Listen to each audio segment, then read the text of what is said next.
some people with possible serious injuries. You're going to need some fire rescue units. The images are horrifying. I thought we were going to die. May Jansen was a 19-year-old sophomore from Anago, Wisconsin.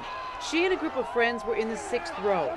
The Badgers beat Michigan for the first time in 12 years, and a party unfolded on the field. Then everything happened quickly. Fans rushed to join the celebration. There was this feeling, this surge, and all at once I was picked up, and I got pushed to the left.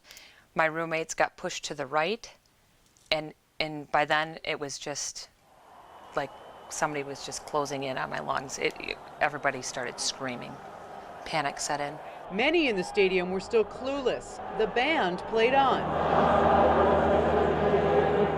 Brookfield native Joe Panos was one of a handful of football players who suddenly realized that things were out of control. I just saw a look of panic on some of their faces, and then, I saw other people screaming, there's people underneath me. That's when I realized, that's when I knew that this is bad, really, really bad. I was up against a fence, and there were bodies around me and people screaming, and I do remember the announcer saying, "Please get off the field." People who are very seriously injured. We're not making this up. It got to the point where I could barely take a breath. I do remember that. Little gasp. Holy God, help these people. I remember some football players saying, "They can't breathe, they can't breathe." I just started hauling, yanking people out. One of them pulled me over and my arm got caught. So they pulled my arm and got me out, and I remember turning around and kind of grabbing a jersey, and I saw the number 3. That was a wide receiver named Mike Bryn. And I remember getting her over the fence and walking her a couple feet up the tunnel and saying, "Go, leave, you're okay, get out of here." Nearby, Panos pulled 3 or 4 people from the bottom of the pile. They were called PNBs, pulseless non-breathers. Eyes were rolled over, they were blue, urinated on themselves, vomit coming down out of their mouth, blood out of their nose. Yeah, I thought they were dead. And within a few minutes, I could sense something was wrong. Now I got players coming in the locker room, they're crying.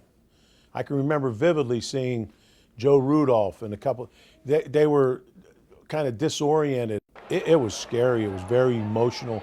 May walked in a daze to her dorm and then to find her friend who was resuscitated on the field. The hospital was out of control as well. There were students everywhere. It was a sea of red. I went to the hospital 2 days later, and I visited the girls that were there, and it was kind of freaky because they're all bandaged up, and their eyes were red, like blood red. I mean, there's no white in their eyes at all because you get asphyxiated, and that's what happens. Your capillaries breaking, your eyes look like demon eyes. Despite feeling some post-traumatic stress, May went to the Rose Bowl later that season. She and Mike Bryn, along with another student he saved, were also featured in People magazine. We will forever be linked somehow, some way. And, if I run into her in the streets in 30 years, we will always be friends. This is what the field looked like the day after the Stampede. And this is what it looks like today. As you can see, those fences have been taken down. And while they do still have barricades in front of the student section, there are clear exit areas. I know we moved the students. We put them in the end zone now. We made some changes as far as exits, made some changes as far as the fencing. 20 years later, May lives in Peoria, Illinois, married, a mother of 3, and a lawyer. She keeps a scrapbook from the Stampede and admits the after effects linger to this day. I think it will always be there, somewhat. I get a little leery at concerts, crowds, things like that. I always know where the exit is. Joe Panos is an NFL agent and a volunteer assistant coach at Arrowhead High School.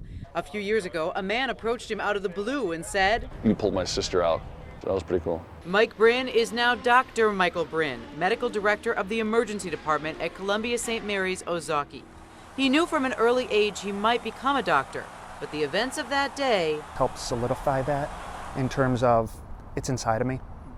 That is something that I want to do to help people. More than 70 were injured, not one died, a fact that makes the whole thing easier to deal with. They survived, and they're doing well too. So I don't think about it much. It's nothing to think about. If they would have passed, it would have haunted me for a long time. It certainly, brings some tears to my eyes, but then they're quickly removed by the fact that I know that everybody was okay, And in the end effect was that we all came together as a community, as a team, as a family, and more good came out of it than anything else.